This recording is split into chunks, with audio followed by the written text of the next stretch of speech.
ಉದ್ಧಾರ ಆಗುದಿಲ್ಲ. ನೀವು ಜೀವನದಾಗ ಹಿಂಗ್ ಯೋಚನೆ ಮಾಡ್ಕೊಂಡ್ ಕುಂತ್ರ ಏನಾಗುದಿಲ್ಲ, ಉಲ್ಟಾ ಟೆನ್ಷನ್ ನಿಮಗ ಅದ. ಮನಸ್ಸಿನಾಗ ಏನೈತ ಅನ್ನೋದರ ನನಗ್ ಹೇಳ್ರಿ, ಮನಸ್ಸರ ಹಗರ ಹಾಕಾವ್ ನಿಮ್ಮ. ಅಲ್ಲ ಶಂಕ್ರು, ನಮ್ ಟೆನ್ಷನ್ ನಮಗಿರ್ತೈತಪ್ಪ ಹೆಣ್ಮಕ್ಳಿಗೆ. ನಿನ್ಗೇನ್ ಗೊತ್ತಾಕೈತಿ? ಡಿಗ್ರಿ ಅಂತೂ ಮುಗೀತ. ಈ ಡಿಗ್ರಿ ಮೇಲೆ ಯಾವ ಜಾಬ್ ಸಿಗ್ತಾವ್ ನೀನ ಹೇಳಿ ನೋಡೋಣ. ಮುಂದ್ ಓದ್ಬೇಕಂದ್ರ ಮನ್ಯಾಗ ಕಳ್ಸಂಗಿಲ್ಲ, ಪರಿಸ್ಥಿತಿ ನೋಡಿದ್ರ ಬಾಳ್ ಕಷ್ಟ ಐತಿ. ಅದನ್ನ ನಾವಿಬ್ರು ವಿಚಾರ ಮಾಡಕತ್ರ ನಿನಗಪ್ಪ ಈಗ ಡಿಗ್ರಿ ಮುಗೀತ ಅಂತ ಹೇಳಿ ಮದ್ವಿ ಮಾಡ್ಬಿಡ್ತಾರ ಮನ್ಯಾಗ.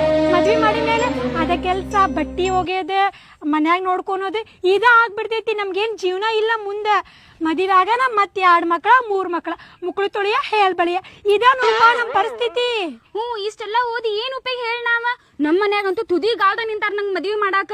ಅದು ನಮ್ಮ ಮಾಮ ಕೊಡ್ತಾರಂತ. ನಮ್ಮ ಮಾಮಾಗಾರ ಎಷ್ಟು ವಯಸ್ಸಾಗ್ಯಾವ, ಮುದುಕಾಗ್ಯಾನವ, ತಲೆಗೆಲ್ಲ ಕೂದ್ಲನ ಇಲ್ಲ, ಬಾಂಡ್ಲಿ ಅವ. ಹೋಗಿ ಅವಂಗ್ ಮದ್ವಿ ಮಾಡ್ಕೊಡ್ತಾರಂತ. ಏನ್ ಮಾಡೋದು ಶಂಕರು? ಇಕ್ಕಿದ್ ನಮ್ದು ಒಂದೇ ಬಾಳಿ ಹೋಗೈತಿ, ಮುಂದ್ ಮುಗ್ದ ಹೋದ್ ಕತಿ ನಮ್ದು. ನಿಮ್ಮಂಗ್ ಇರಂಗಿಲ್ಲಪ್ಪ, ನಮ್ ಲೈಫ್ ಬಾಳ್ ಕಷ್ಟ ಇರ್ತೈತಿ. ಹೆಣ್ಮಕ್ಳು ಹುಟ್ಟುದು ನಮ್ದು ಪರಿಸ್ಥಿತಿ ಹಂಗಾಯ್ತು. ನಮ್ಮಪ್ಪ ನೋಡಿದ್ರ ಹೊಲಕ್ ಕೆಲ್ಸಕ್ ಬಾ ಅಂತಾನ, ಇಲ್ಲಿ ನೋಡಿದ್ರ ಕಲ್ತಿದ್ ವೇಸ್ಟ್ ಆಕೇತಿ. ಅದಕ್ಕ ಈ ಕಲ್ತಿದ್ರಾಗ ಯಾವ್ದ್ ನೌಕರಿ ಹುಡುಕ್ಬೇಕಂತ ಹೇಳಿ ವಿಚಾರ ಮಾಡಾಕತ್ತೀನಿ. ನಮ್ಮ ಮನ್ಯಾಗು ನನ್ನ ನಂಬ್ಯಾರ್ಲಿ, ಎಲ್ಲಾ ಜವಾಬ್ದಾರಿ ನನ್ ಮೇಲೆ ಬಿಟ್ಟಾರ. ಅವ್ವ ನೋಡಿದ್ರ ಅಲ್ಲಿ ಬಾಂಡೆ ತೊಳದ ಕಾಲೇಜ್ ಕಳ್ಸ್ಯಾಳ. ಅಪ್ಪ ನೋಡಿದ್ರ ಜಲ್ದಿನೇ ತೀರ್ಕೊಂಡ್ಬಿಟ್ಟ.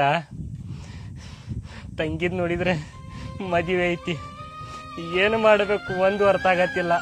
15-20 ಸಾವಿರ ರೂಪಾಯಿ ಏನಾರ ಒಂದ್ ಕೆಲಸ ಮಾಡಿ ತಂಗಿದ್ ಮದುವೆ ಮಾಡಿ ಕೊಡ್ತೇನೆ. ಎಲ್ಲಾರ ಜೀವನದಾಗ ಕಷ್ಟ ಇರತ್ತಾವಲ್ಲಿ, ನನ್ ಜೀವನದಾಗೂ ಕಷ್ಟ ಐತಿ, ನಿಮ್ ಜೀವನದಾಗ ಅಷ್ಟ ಅಲ್ಲ.